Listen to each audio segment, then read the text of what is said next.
Hi friends, welcome to the NPTEL course Strategy and Technology, a Practical Primer.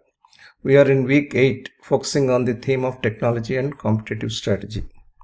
In this lecture, the 36th in this series, we will focus on the topic of technology strategy. Over the last 7 weeks, we discussed competitive strategy. I proposed several known constructs as well as several original constructs. I also proposed collaborative strategy as a perfect companion to competitive strategy. While doing that, we have brought in several concepts and several shades of technology into the discussion. From this week onwards, we will focus on technology, again looking at several known constructs and several original constructs. We will also get the shades of competitive strategy into our discussion.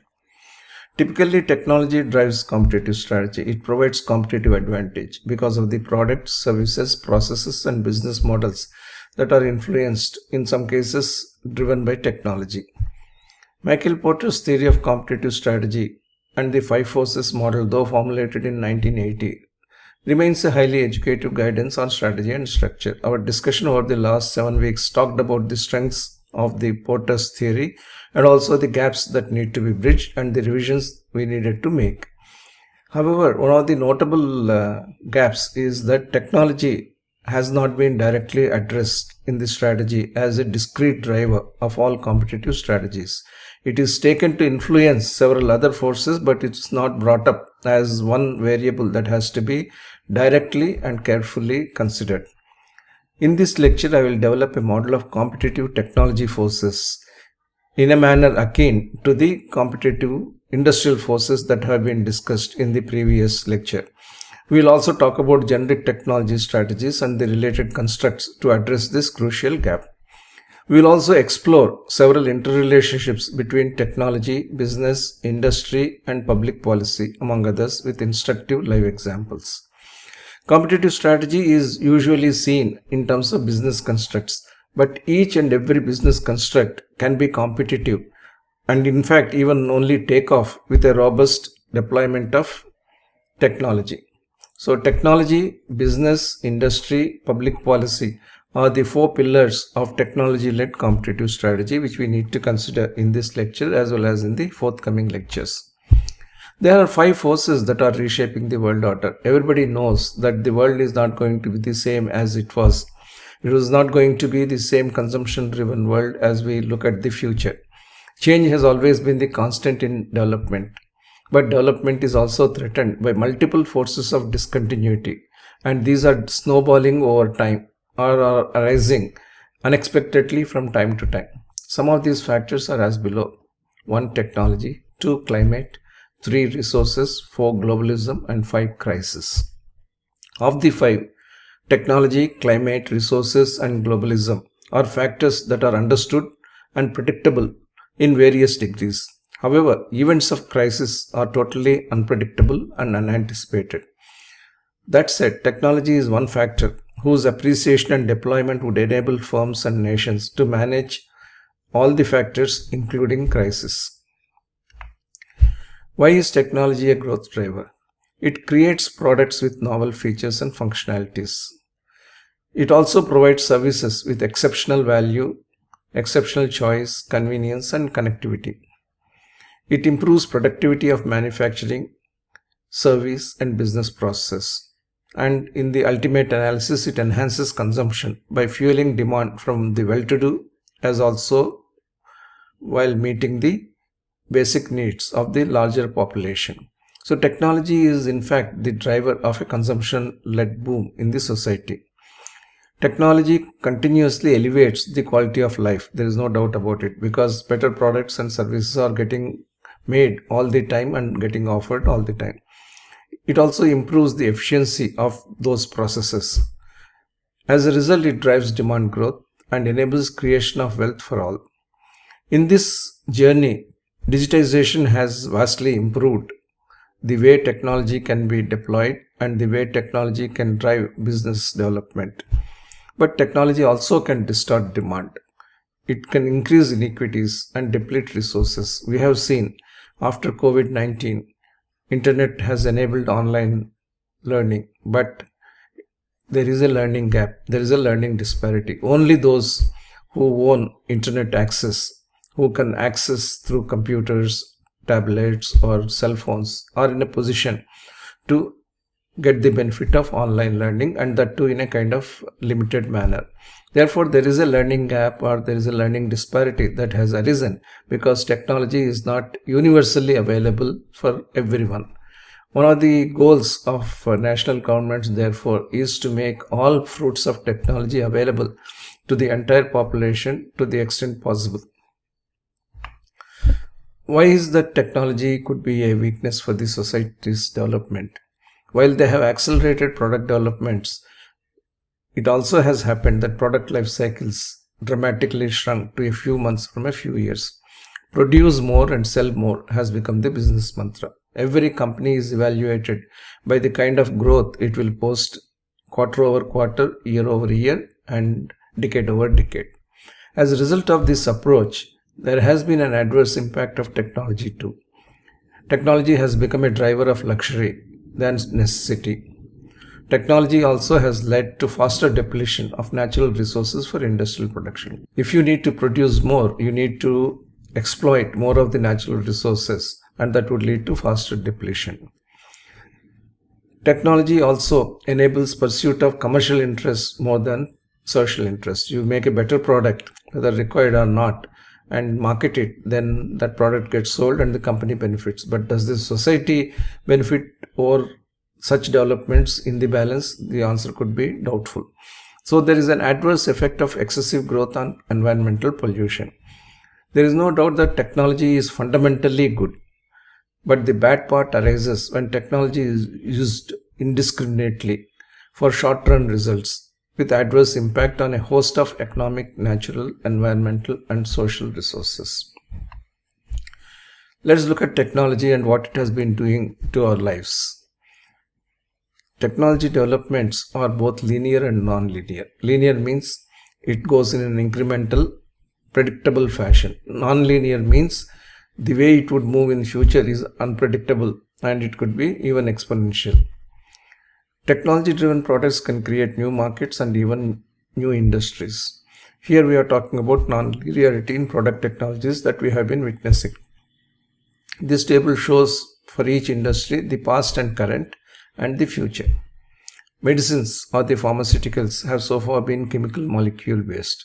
Tomorrow they are going to be biological cell based 100%, almost. Automobiles have been IC engine driven, and they would be electric power pack driven in future. Internet has been connecting people. Tomorrow, internet would connect not only people but also devices and places. The whole world will be connected simultaneously on a real-time basis. Banking, we had conventional ledgers. We continue to have conventional ledgers, and these are password protected and verified. In future, we will have distributed ledgers and blockchains. Analytics and services have been primed by human intelligence, and they would continue to be primed by human intelligence. However, artificial intelligence is set to come in a big way. Space, we had disposable spacecraft. That is, a spacecraft once used cannot be reused again. In future, we will have reusable spacecraft, much like we have airlines. Diagnostics has been based on laboratory sampling, but in future, we could be wearable devices which would be acting as laboratories on the move. Energy was entirely fossil fuel driven. Of course, hydropower was also there. But in future, it will be solar and other renewables. Crop protection has been highly chemical based. Chemical fertilizers and pesticides, which also cause a lot of harm to the soil fertility, soil quality, and even for human health. Tomorrow, it should be biofertilizers and biopesticides. By the same token, technology-driven products can challenge existing firms and industries. If for too long the fertilizer industry stays on with chemical fertilizers, there is a very possibility that a new company and a new industry would emerge based on biofertilizers and biopesticides. So technology can be beneficially used, but technology will get to be distanced when the investments are high, and therefore companies do not see the motivation to bring in new technology unless they are forced to do. That is where public policy also entered the picture. We will discuss about public policy, technology, and public equity in a later lecture. Not only product technology but also process technologies are impacted. Technology changes the way new products are produced and how new products serve the humanity. Some examples. Earlier we used to have body scanning that was based on capturing of images and analyzing them after 2 days or 3 days in a separate doctor's desk. But tomorrow the future will be of real-time direct viewing and analysis. Drug delivery was through multiple cells and pathways. Nobody knew whether the drug would act only on the targeted pathway. And everybody knew that it's quite possible that the drugs would be acting on multiple cells and pathways. In future, if the drug has to act only on certain pathway, it will act only on that pathway.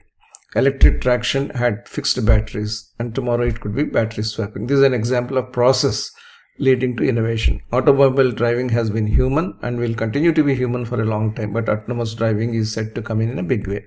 Robotics, robots were human programmed. In future, they'll be self-programmed and self-learning.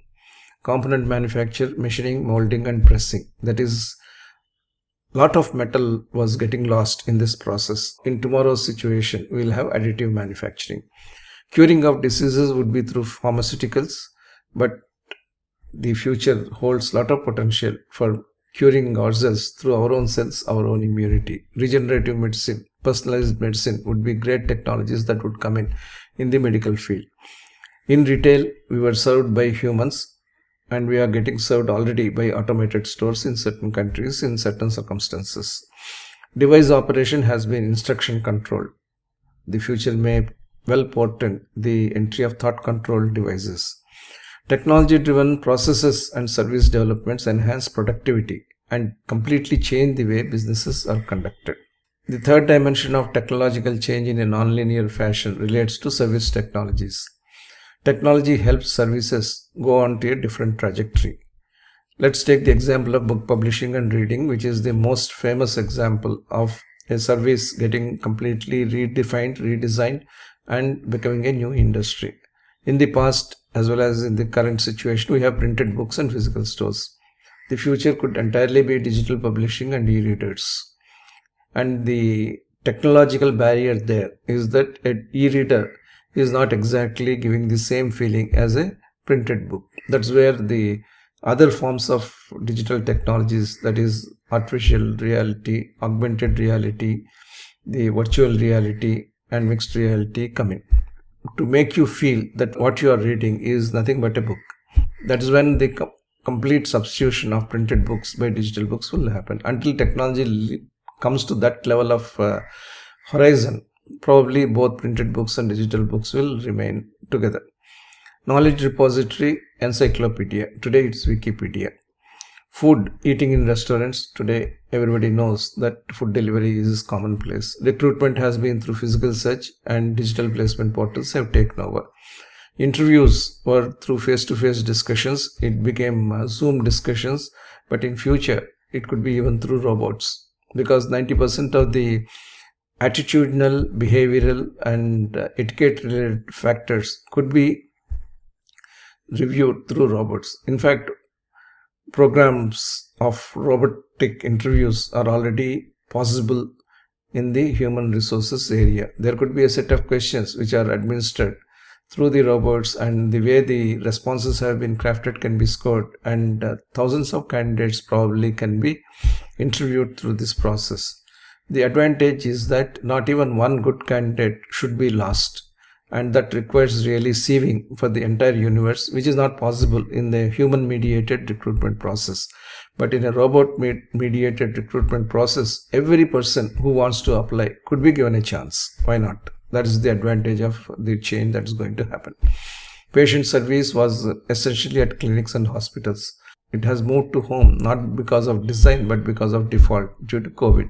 But in future, at home medicine, at home telemedicine, remote telemedicine will be the order of the day.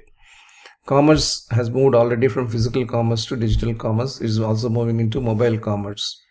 And the new ways of payments are going to come. Someone has written today that in future, Master and Visa may not be the sole dominant payment arms. There would be several other crypto-based as well as non-crypto-based fintech solutions for payment. So fundamental changes in the way the services are going to be created would be happening. Connectivity and communication will be through social media rather than print and post. Administration management have always been at site or in offices. Remote working has come to stay, and that has also extended to work from anywhere. But then the controls and the collaborations that are required will be enhanced in future with AR, VR, MR, which we discussed in another context in this table. All the above services are based on electronic devices, network connectivity, cloud, and digital services. All this is driven by technology, and technology itself is a pyramid. We have at the top innovators, in the middle differentiators, and at the bottom followers. Innovators typically are few, differentiators are some, and followers are very many in any industry. With new products, innovators create new businesses and new industries. Differentiators expand the businesses and the industry. Followers take the industry to the masses, literally to the bottom of the social pyramid. So we should not dismiss that followers are not required in the technology pyramid or in the technology strategy. Every segment which we have discussed here, innovators, differentiators, and followers are equally required to make the fruits of technology available for the society. Technology is closely related to innovation. Technology is the platform, but innovation is the manner in which science and technology are used. Just to be sure, every time we say technology, science is also involved. So innovation as a process has three important facets: imagination, visualization, and disruption. Though appearing to be independent, they are interconnected. Let's look at imagination. Imagination in innovation is seeing a space that others do not see. There is a space, but human limitations or biases until now have prevented the technologists see that space. But imaginative innovation makes the technologists view that space, visualize that space. It imagines life and living condition in an unknown space. Can we today imagine the life in Mars? We can't. But imaginative innovation requires us to imagine that life. And only because people are imagining that, people are also exploring Mars for human settlement. Most of this innovation is triggered by assessment of nature and life. We imagine and discover several immense hitherto unknown possibilities because of this type of visual innovation that comes through innovation. We have a mental picture of what could happen based on logic, based on futurism, and based on our own innovative capability. The second type is visualization. That is, we visualize a device or equipment to convert the natural or human phenomena. We revisualize mechanical movements, we revisualize electrical movements, electromechanical movements are further changed, hydraulic or digital operations are rendered more kinetic, more dynamic, and all of these things happen because of the mimicking of natural phenomena. In visualization, we try to develop reality out of abstract. If wind is flowing, it is true, but it is abstract. We try to create a physical space, a physical device, a physical service based on this abstract movement of wind.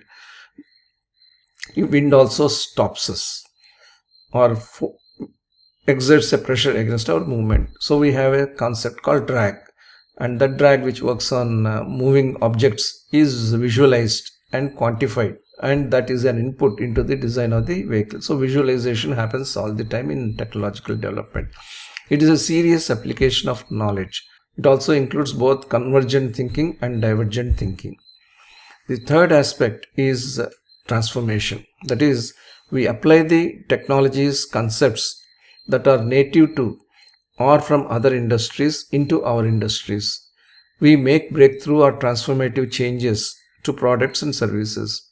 Nobody thought that an input could be provided through typing when the typewriter was not there, but they came in. Nobody thought that the typewriter could be substituted by a computer in terms of word processing. It happened. Nobody thought that there was no other way except typing the data either through typewriter or through the computer keyboard, but then touch came in. So bringing in technology that was available in other industries has helped certain other industries completely transform themselves. Wall to diode, diode to chip, manual coding to machine learning, mainframe to desktop, desktop to laptop, device storage to cloud storage are all transformative developments that have taken place. While these are very focused ways of looking at innovation, innovation is also about creating a facilitative ecosystem. Innovation doesn't happen in isolation with reference to only a single product or service. It requires generation and acceptance of innovative ideas all through the and all across the ecosystem, and that facilitates the means to convert the innovative ideas into actual products or services. Many ideas which could see prototype stage could not be brought into commercial stage because the ecosystem was not well developed at that point of time. Even electric vehicle was done several decades ago, but it could not be commercialized because the overall ecosystem was not developed to support electric vehicles. Let's look at the three horizons of innovation. We talked about three types of innovation, but every innovation will have three horizons, and they would be applicable to the three types of innovation which we talked about. We can have x-axis of step up in characteristics, that is the capabilities and competencies of a product or a service. And we can also have a level up in the scale of innovation. In this we can look at three horizons. The first horizon is incremental innovation. It is innovation, not just incremental improvement. It is innovation, but it is incremental. Second is breakthrough innovation. That is, it has not been thought about, it has not been considered feasible, but somebody has made it feasible. The third one is disruptive innovation. That innovation will completely change how the industry can conduct itself, how the industry is supplied, supported, and how the industry offers its products and services. And in fact, the entire nature of the product and the industry will be modified because of disruptive innovation. Let's take three examples for these three horizons. When BS6 automobiles are brought in, they represent incremental innovation. Why innovation? Because they cannot be done through normal mechanical fuel injection. You need electronic fuel injection and several other aspects of IC engine and emission control to be able to achieve. So it's a kind of innovation. These are performance and specification improvements, but they need not be considered breakthrough innovations because we have done already BS4. We had BS1 at some point of time. We kind of leapfrogged now through innovation, but not then. We haven't completely changed our trajectory. When we look at breakthrough innovation, we completely redefine the product through convergence or divergence. Before Prius came in from Toyota, not many people thought about having a motor run along with the IC engine, but Toyota achieved this breakthrough. Why is it breakthrough? Because it optimizes the way the motor and the IC engine are run in, and it also optimizes it with reference to the operating conditions. So this could be any other mode of hybrid vehicle as well, and each of these will qualify as a breakthrough innovation. They will provide fundamental benefits to the user in terms of higher fuel economy and higher environmental friendliness. We talked about disruptive innovation. We eliminate completely the existing product anchors and bring in new product anchors. Autonomous electric automobile won't require several hundreds of parts which are used in the current automobile. It will be a completely different way of mobility, and that could be used by even children as well as the oldest people. That's the kind of change that is being brought through mobility. And when it is combined with navigation, you can see the go anywhere kind of approach of mobility for anyone who can think of moving. In these horizons are supported well by startup firms. They leverage innovation in seemingly peripheral segments, low end or high end, but eventually bring them to the mainstream in a manner that the mainstream business is overwhelmed and changed. To be able to get to the disruptive innovation, we need startup investments in sensors, lidars, radars, sensing equipment, imaging equipment, onboard computers. This could be done through in-house capabilities. This can also be done through the vendor network or through the startup network. If you recall what we discussed previously of co-integration, co-development, co-expansion, those concepts are very relevant when we look at disruptive innovation. I have said earlier that we should not think of imitation as being bad. When a product is available, doing a copycat aspect of that product is bad. That is not good imitation. That is illegal imitation. But on the other hand, if you do some kind of improvement in the imitation process, then it would be useful for the society without infringing on any of the patent rights. As a high-level philosophy, we can even imagine that even when we are looking at innovation, we are looking at mimicking the nature. Any synthetic development is mimicking of the nature. It is therefore imitation at the core. But innovation takes lot of effort, lot of technology, lot of science, and huge amount of investment and manpower requirement. Imitation doesn't require all of those things because the platform is already available for you to improve upon. But imitation is an integral part of industrial structure and process. We can look at imitation also in terms of three horizons as we have looked at innovation. The three horizons are based on X and Y axis of step up in improvement and level up in creativity. We don't talk about level up in innovation because we are talking about imitation. But even imitating products can be creative. So the three horizons are replicative imitation, improving imitation, and creative imitation. When you have spec-to-spec copying and when price competitiveness is the differentiator, you have replicative imitation. Why does it happen and how does it happen? When a product patent ceases to be relevant and that product can be made by anybody, a company can make the same product in the same manner and put it to the market. But the advantage that the new player has is that the price premium that the innovator charged is no longer relevant. The price can be based on the cost of production. So it benefits the society actually. Generic pharmaceutical industry brought down the prices as much as by 90% in developed countries and in some cases even by 95% and served the humanity in a great fashion. So replicative imitation is very important. Then you have improving imitation. That is improvements which are notable and have some substance and purpose are incorporated in the replicative imitation.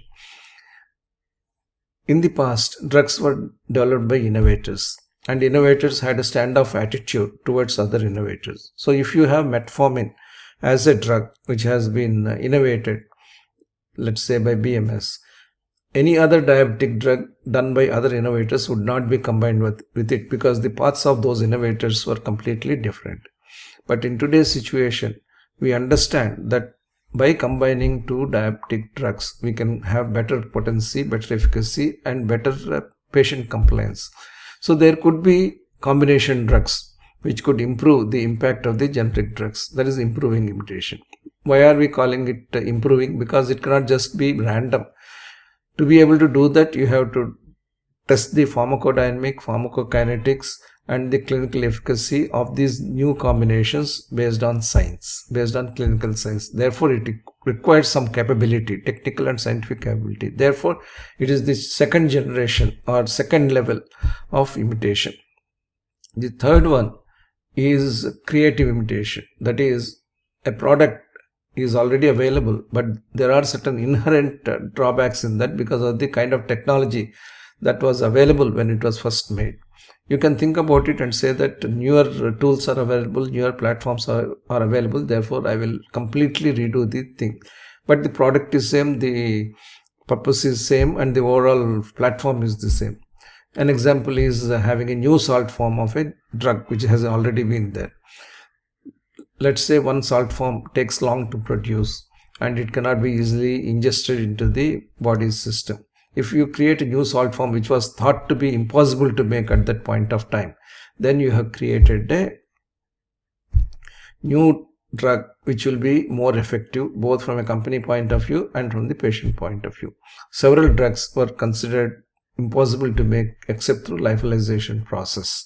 and lyophilization process was a tedious process. It makes a product sterile, but it does it over 3 to 4 days in case of some drugs. If you are able to make this a powder fill, the productivity will go up, utilization of resources will improve, and the patient will benefit in terms of better compliance and better affordability.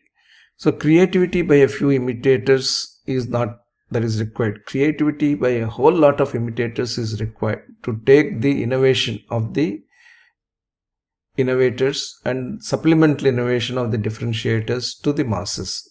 Imitators therefore play a very fundamental and crucial role in the distributed and equitable socio-economic development. So how do you get technological balance? I propose a principle of technological balance. We need innovation.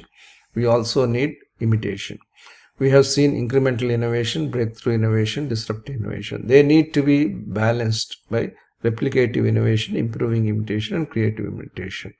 There are 3 pivots for doing this. One is just innovate for a product. That is, look at the product and improve that. Some examples I have given in the previous discussion are based on product level innovation. The second way is to innovate across the entire product value chain. That is both manufacturing as well as product and various supportive functions. So the entire value chain benefits from this combination of innovation and imitation. But the third one is innovation being taken directly into customer lives.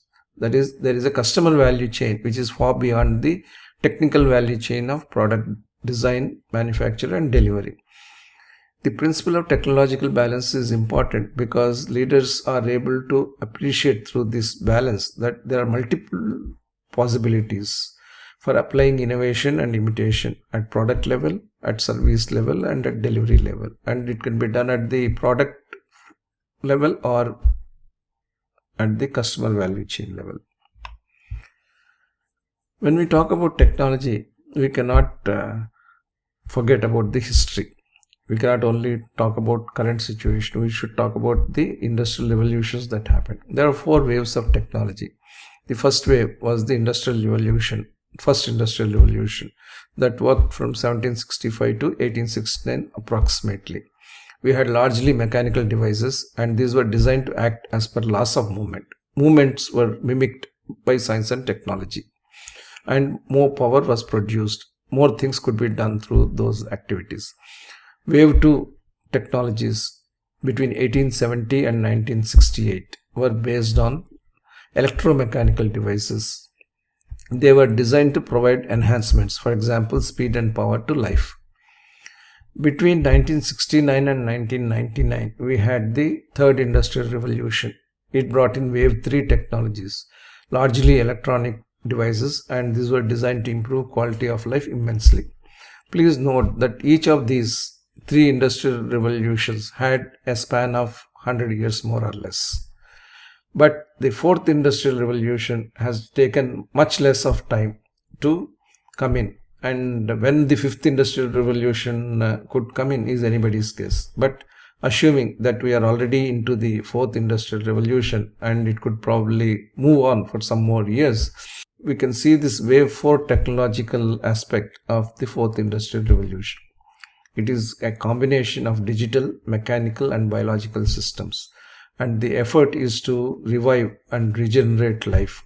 If, as someone says, a body is designed for 150 years, Industry 4.0, Medicine 4.0, Robotics 4.0, Biology 4.0 will all converge to make sure that human life is enhanced. Of course, the patient, the individual has to cooperate with that kind of thinking, with that kind of systemic requirements as well. Within Wave 4, we have again 4 subwaves. One is precision medicine, matching medicine and human body individually, and also proactively promoting wellness. Second wave is the wave of artificial intelligence, including everything we talked about earlier, AR, VR, MR, cryptos, and things like that. It is self-learning neural programs, aiding, substituting, modernizing everything which we do. The third aspect is the robotics, automating human activity with thinking that is like never before. It is not just safety hazard that determine where robotics can be used. It is everywhere. We have seen that getting used in medicine. Today, robotic angioplasty is commonplace. Green technologies will be the fourth dimension. Preserving the environment, and that too to mitigate a crisis that is looming large. So digital technologies are going to drive this, but fundamental scientific and technological changes, be it nanotechnology or neural networks, will also be there. And without this combination of digital technologies and transformative industrial and scientific technologies, we cannot achieve what we think we will achieve with the Wave 4 technologies and Industry 4.0.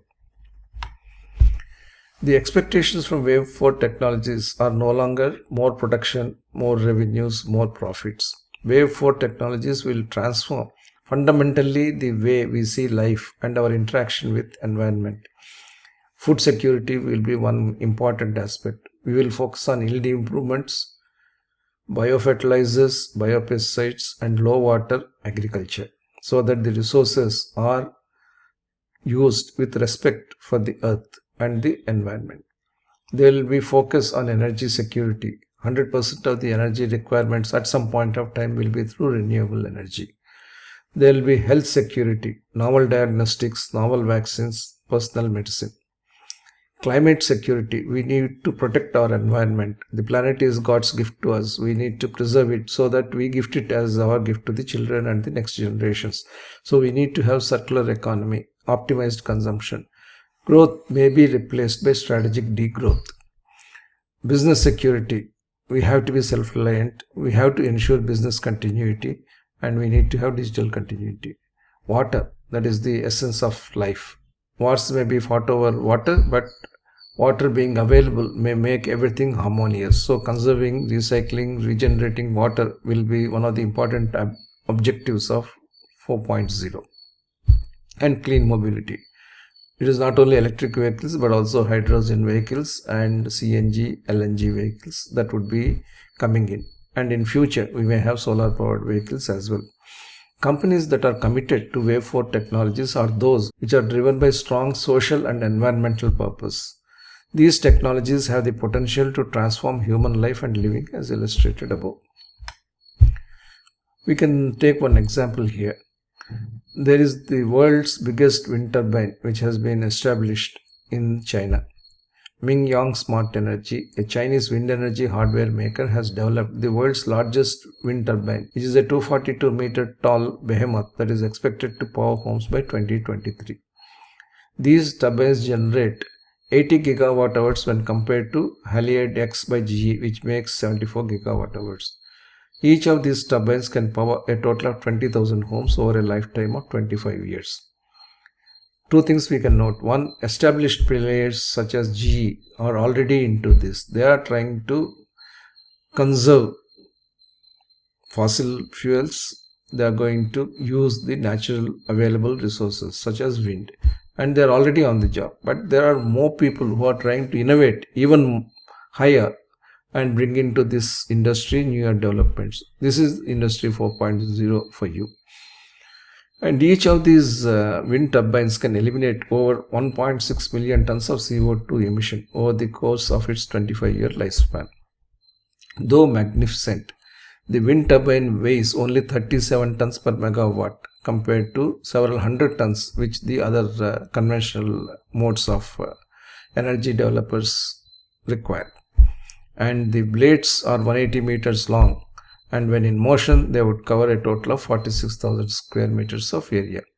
So it is a unimaginable scenario 10 years ago, 15 years ago, but innovator has visualized this.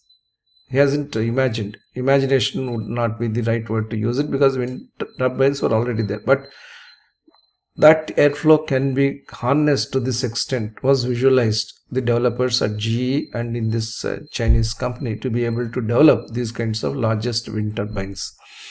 It is an apt illustration of the three new age drivers to technology evolution: environmental empathy, technological innovation, and business foresight. These three, when they work together, technology will serve the society far more effectively.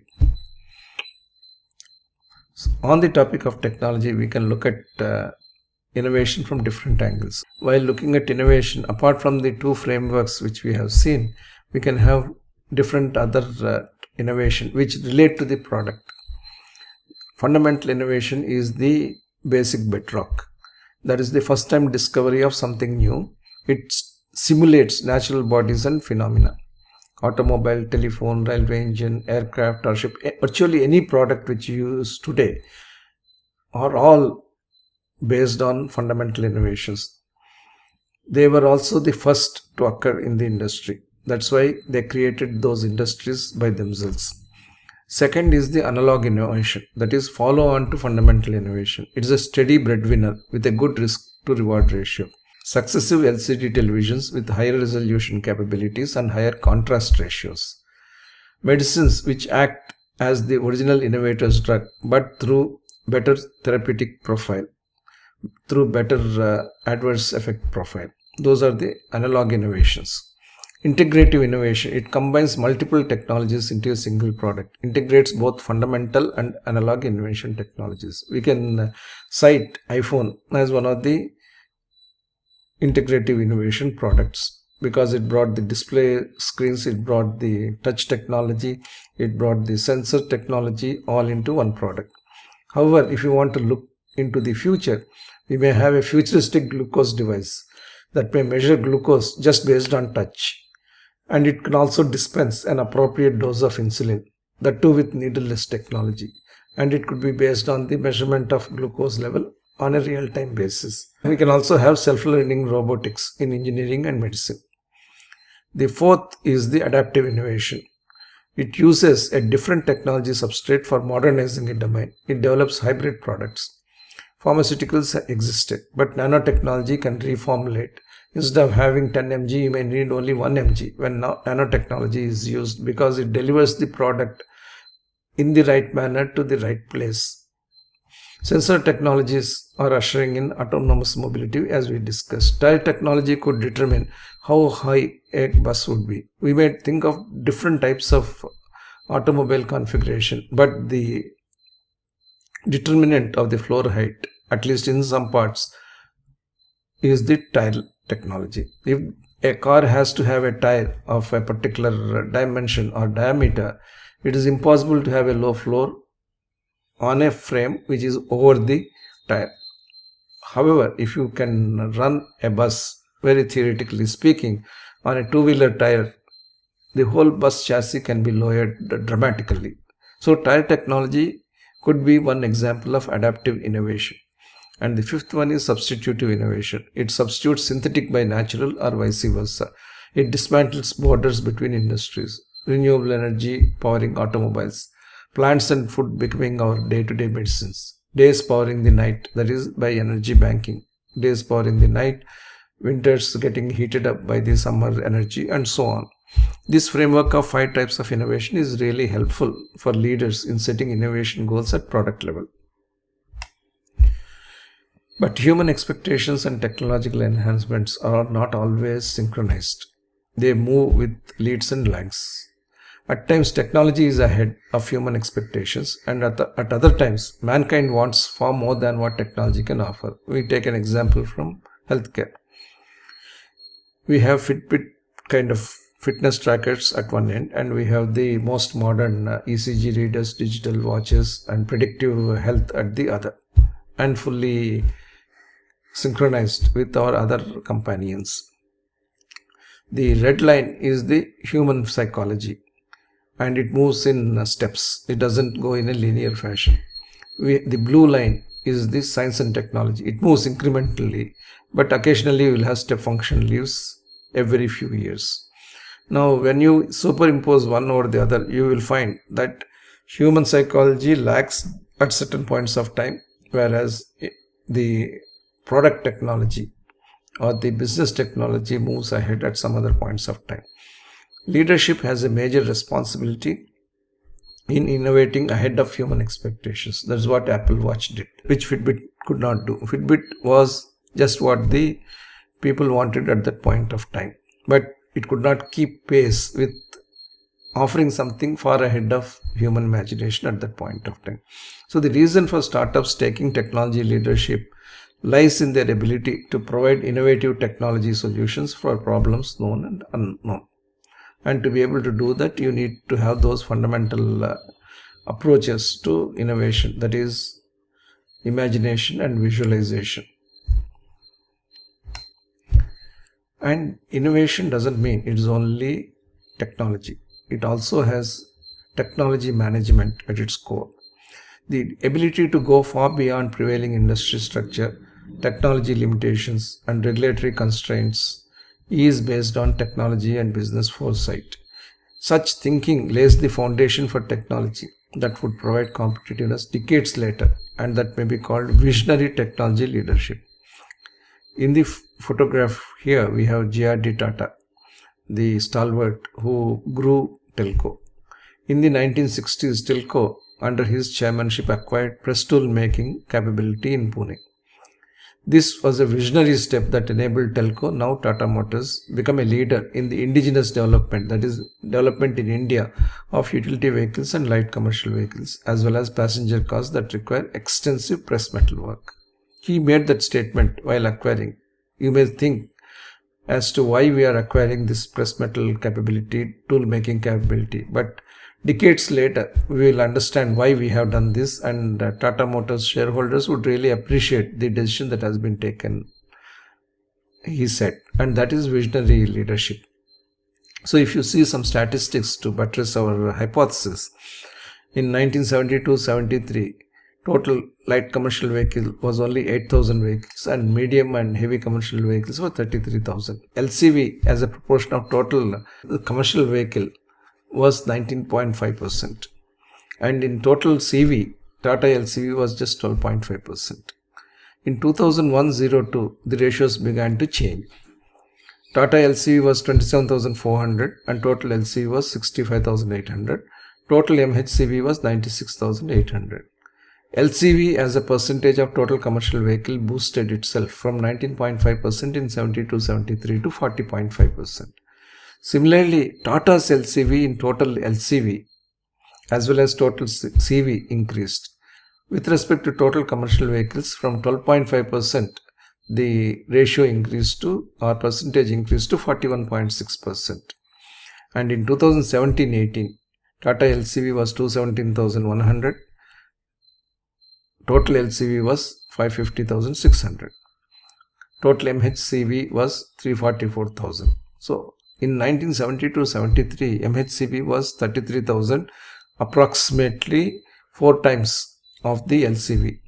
But in 2017-18, LCV has become almost twice that of MHCV. That is the kind of ratio change that has happened, and that has happened because of the economic development, the highway structures, load carrying capabilities, the hub and spoke model, last mile deliveries, intracity movement, and various other factors. But this has been imagined, and the right kind of product was thought about, and that right kind of product needed right kind of technological competence to design and make, and that's where this acquisition came in.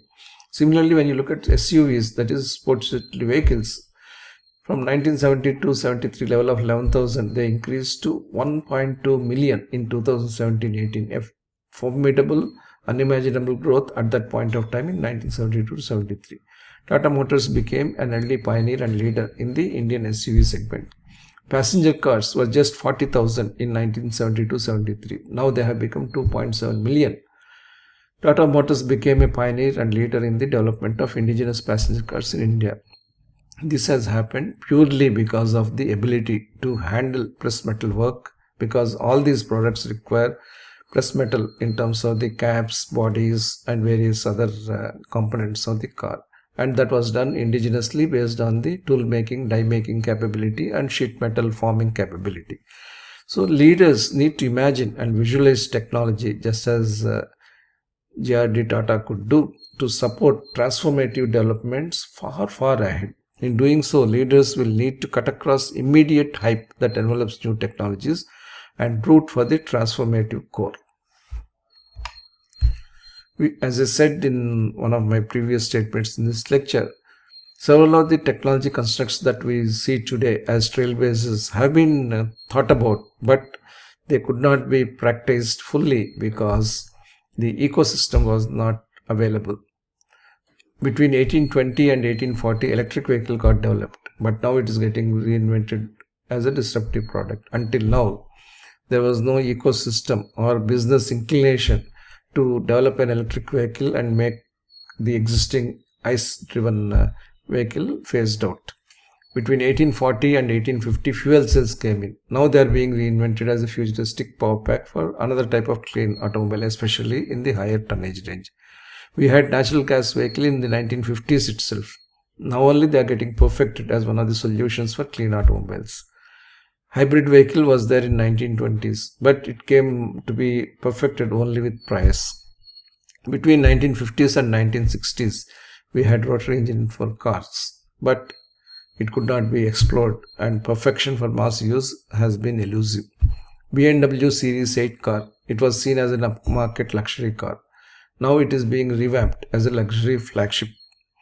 The above illustrates that it is not merely product technology, but the entire technology ecosystem. For example, in the case of electric vehicles, the battery, electrical, electronics, charging, computer and other technologies that are needed to be developed for any innovative product to become technologically and commercially successful. So we need to look at technology not only from a product angle, a process angle or a delivery angle, but from an ecosystem angle, which should also include the customers apart from all the other stakeholders. In this process, technology helps a lot by helping us make a blockbuster product. A blockbuster product is something which scores 10 over 10 on most of these factors that I have outlined here. Functionalization beyond imagination, flawless performance, unmatched quality, exceptional price value advantage, reliable service assurance, panache for perfection from product to packaging and to delivery, and effective customer connectivity. The core of all of this is creative and elegant design that drives all these factors. No blockbuster product may score 10 over 10 on all the dimensions. Each blockbuster will have certain core anchors which will vest them with industry-leading positioning, industry-leading performance and status. For example, when you think of Toyota, you think of performance and quality at the same time. When you think of Apple, you think of elegant design and perfect manufacturing. When you think of Surface Pro type of tablets and laptops brought in by Microsoft more recently, you think of high-end performance and high-end looks. Televisions made by Samsung or Sony bring in those kinds of features which were never there in the television. So these products become blockbuster products. But some of these blockbusters remain etched in the customers' minds, consumers' minds, because their positioning has gone beyond a particular product. It has become the culture of the organization to produce such technologically brilliant products, and that's what differentiates industry leaders from others. But it is not only the product that can become a blockbuster through certain features, even a service can become a blockbuster. We have 4 leading service companies, consultancy companies in the world. McKinsey & Company, undoubtedly the top ranker in strategy and business consulting. We have Accenture in IT and financial consulting. We have in engineering, we have Engineers India Limited, our own Navratna company. We have another global company, Ernst & Young, in finance and accounting.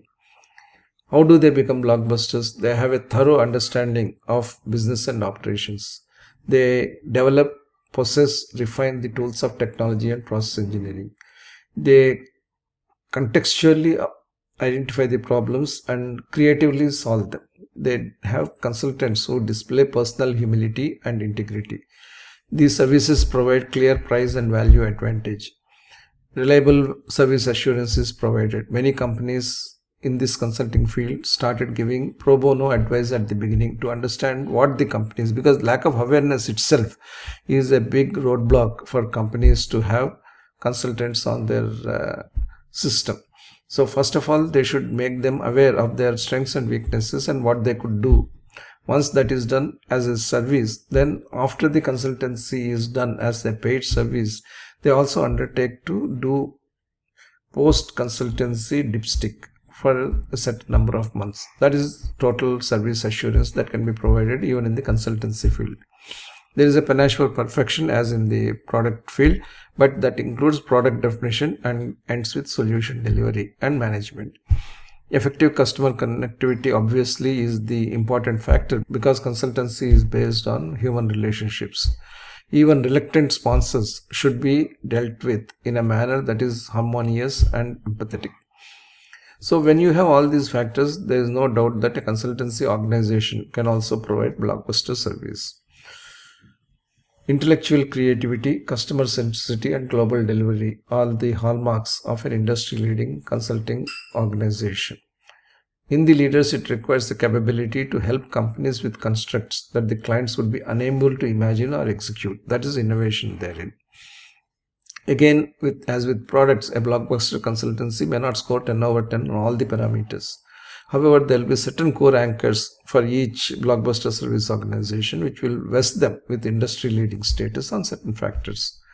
So leadership should not pivot only on certain strengths but extend into multiple domains. We have to win over skeptics as leaders with results, and that is possible when you understand what makes a result a blockbuster result and then try to imbibe those anchors, pivots, and capabilities within our system. If you want to sum up all of these things, you can think of perfect innovation as an ultimate leadership goal. What is innovation? Thinking of something which has not been there and which will provide an exciting and highly utilitarian, affordable solution, value building solution for the consumers and the society. What is perfection? Doing everything so finely that there cannot be any quality slip up. Doing innovation and perfection together is the ultimate challenge that any leader or any company could have. And as you think of perfection as the goal, from the very material stage through the component subsystem, system, and end product stage, with the goal of perfection as the result, you will find that it is a humongous task for the leaders and organizations. But fortunately, there are methodologies, there are systems by which we can achieve perfect innovation. If Apple achieved perfect innovation or innovative perfection, as the case may be, it is because it implemented several systems that help this achievement. We will focus on Apple in a subsequent lecture.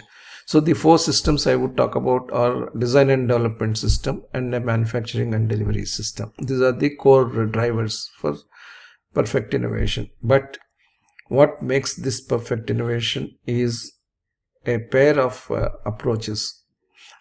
The two pillars of those approaches are design thinking and concurrent design and manufacture.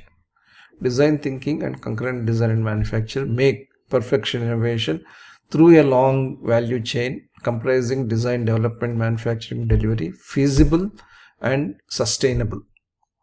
When you think of sustainable innovation and disruptive innovation, those innovations need to be brought into the value chain in appropriate ways.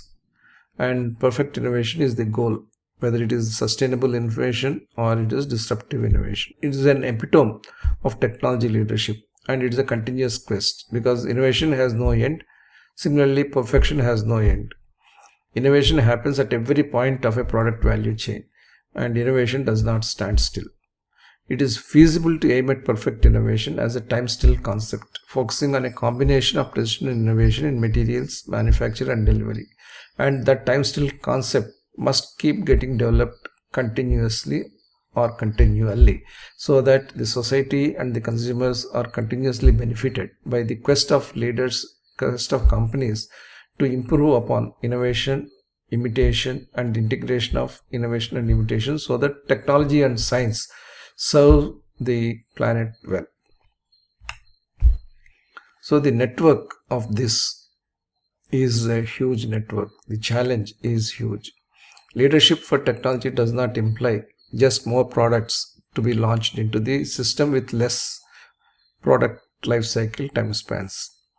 We have to have less products but more value. We should be able to provide tomorrow's designs today. When the laptop was being designed with low weight and small form factor. Desktops were allowed to be boxes for a long time. Why were not those incorporated immediately into the desktop industry? Had those tomorrow's designs brought in at that point of time, the entire computer industry would have taken a big stride up. So tomorrow's designs must always be brought in today. Features and functionalities that are long lasting must be the ones rather than those which fail every 2 years, and therefore the need for a new product is felt every 2 years. We should compete on product quality rather than on product count. The more precious a material, the more intense should be its recovery, because precious materials of the planet must be preserved. Technology bank should be much broader than commercial intent that is available for the company just now. And there should be a value exchange, not transaction, not money exchange, not product exchange. There should be a value exchange between the company and customers. Customers are not competitors. Customers are those who trigger through their higher expectations the company to perform better. Similarly, the company is the one which stimulates customer interest and demand by discovering their requirements and offering the products ahead of the times. That is the principle set of less products, more value. A high technology corporation also tends to be a globally networked corporation. Major global corporations concentrate their innovative R&D and product development in just a few countries, including primarily the parent country, but spread manufacturing across many more countries, usually countries of large market potential, and this serves local or regional markets. I have given here the Apple and Toyota development and manufacturing footprints across the world. What is advocated here is the original Steve Jobs philosophy of iPhone. Products that are common, almost universal for all customer segments, products which are fewer in count but relevant to all customers, and changes that are not resource profligate. So what are the common features of this virtuous less products, more value system? Products should be common for all consumer segments, and each customer should be able to relate to the product without feeling far superior or inferiority about the product. Products should be lower in count. They should be relevant to all customers, however, and changes should not be resource profligate. They should be resource conserving. All this also involves a global supply chain model that is united by such common technological standards. There are several examples of technology optimizers. Digital technologies including artificial intelligence, machine learning, deep learning, augmented reality, virtual reality, and blockchain are versatile. Leadership of technology must direct these technologies to explore the unexplored. If you want resource optimization, we can look at technologies such as this. Additive manufacturing makes components directly from 3D designs using certain materials on the 3D machines. There is absolutely no loss in terms of generation and transmission of energy. We will discuss this topic again at another point with an example. We can substitute rare materials by common materials. We can develop products that regenerate rather than degenerate nature. We can transform the rural, indigent, and impoverished, getting water in a desert. These are the kinds of technological developments which are focused on resource optimization. There are company domains that could deploy technology to make this happen. For 3D equipment, we need machine tool makers, capital goods, and utilities to work on them. Material companies, metals and non-metals, extracting, exploring, refining companies must act on material substitution. Decoding and protecting life must be done by healthcare, pharmaceutical, and diagnostic companies. Regeneration of nature must be done by agro and food chain companies. All industries must be involved in transforming the rural, indigent, and impoverished. Leaders need not wait for public policy to direct technologies based on incentives that may be provided by the governments.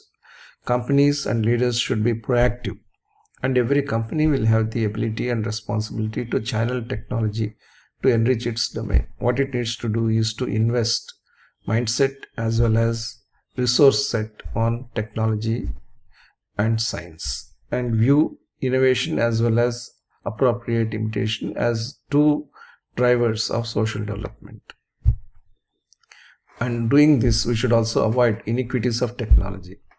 we have to understand that high technology and low scale lead to high costs and prices. So we should have scale which is commensurate the kind of technology that is required. Or if you are able to develop high technology in such a manner that it will be affordable, it will be efficient and effective even at low scale, that is the ultimate development of technology. We should also remove the digital divide. Because of high technology, we see the haves and have-nots. We have to bridge this so that technology is not seen as luxury technology. Shorter product life cycles are not the answer because it provides excessive material consumption. We should have robust product life cycles. Technology push may expand demand but consumes more materials.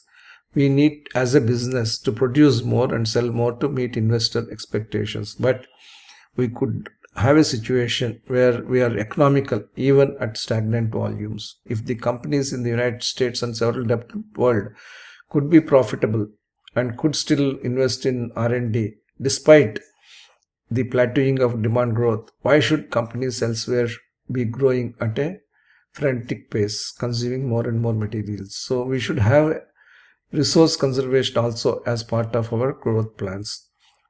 Technology has certainly boosted fast revolution of a consumption society. So we need to use the same technology to boost more equitable industrial framework, equitable to humans and the planet, equitable to consumption and preservation. We need to come up with solutions for technology that could stay advanced and relevant, not for today but for a few years, so that technology does not lead to profligacy and depletion of resources in an accelerated and excessive fashion. I have given earlier several examples of new technologies. So in each of these technological things we see environmental friendliness and user friendliness that happens. The fundamental driver of technology is improvement. Whether it is a thermal power plant or an automobile, the newer technologies are less pollutant. However, the cumulative impact of rapidly expanding coal production, thermal power generation, and automobiles on roads and HVAC and refrigeration systems led to environmental warming. I have given in this table 3 verticals: 1 current technology, 2 proposed solution, 3 the final solution. If you look at the automobile with IC engine, which is the dominant mobility option today, we are moving towards electric vehicle. But the final solution is not getting electric vehicles on the road. It is getting non-polluting battery manufacturing, recycling and disposal. Similarly, we should get non-polluting power plants because all the batteries require charging infrastructure and we cannot have fossil power plants supporting electric automobiles. Digitization of business is the current technology. Proposed solution is 5G internet connectivity, cloud and app solutions. But we need hack-proof solutions which are data friendly and which are capable of downloading anything, anytime to any quantum. We are now thinking of body imaging with deferred image capture. I said that we are going to get into real-time body reading, but still we need non-radiating, non-interventional scanning because a CT scan of the chest is supposed to be equivalent to 3 years of exposure to radiation that occurs in our natural life if we are moving outside in the external world. So that is the kind of radiation you are impacting. Of course, from 8 slices to 640 slices of CT that we have, the radiation intensity has been reduced, but still it is 3 years, 4 years, 5 years, 2 years, depending upon the organ of the body that has been imaged. So we need non-radiating, non-interventional scanning. We need real-time diagnosis with artificial intelligence. You have taken a CT scan of a particular body organ 5 years ago. We want to see what has happened to that. We do still human comparison. Through artificial intelligence, we can really compare precisely what has gone right, what has gone wrong. So automation is the current technology. Proposed solution is robots with artificial intelligence. The final solution should be image recognizing multi-faculty robots capable of human-like thinking and execution. Additive manufacturing for prototyping is the one which has taken root, but we need additive manufacturing for mass production, which is the proposed solution. But not only this, everything must be low-waste material manufacturing process. For that, we need metal and non-metal materials bonding agents. Laptop and smartphone are two devices, and we are looking at several functionalities in each with some divergence and most convergence. But we require at some point of time one universal device platform and one universal operating system with multiple devices. Both Samsung and Microsoft are thinking of three-screen foldable phones. And once that is commercial reality, we may have a laptop kind of screen from the smartphone. So this is a universalization that could be happening. Health tracking, smart wearables of different types are the current solution. But we require a smartwatch with also is a smart band comprising diagnostic smart links. So leadership needs to come out and come up with solutions for technology that would stay advanced and relevant for a few years. And the final solution should be the ones which we should be thinking as the current solutions. Then only technology will be moving ahead and also exciting consumers to adopt the technology. And to be able to do that, we require leadership in innovation and innovation in leadership. We require on the part of leaders insight, integrity, courage, and agility. We should have the ability, that is the insight, to make new things possible. Imagination, I said. Visualization, I said. Integrity, that builds trust dividend. That is, we are doing this not for revenues and profits, but for benefiting the customers and society. Courage. We should have the courage to do things the harder right. Making mRNA vaccines is the tougher challenge than making an adenovirus vaccine for COVID. But that required courage. And the two, doing it without governmental aid, required further courage. So doing the harder right. Agility. Recover positively from failures and adapt ourselves to the unanticipated. That requires agility. There are several leadership traits which we see, and those can be distilled and used in understanding this. So with this, we come to the end of this lecture. Thank you.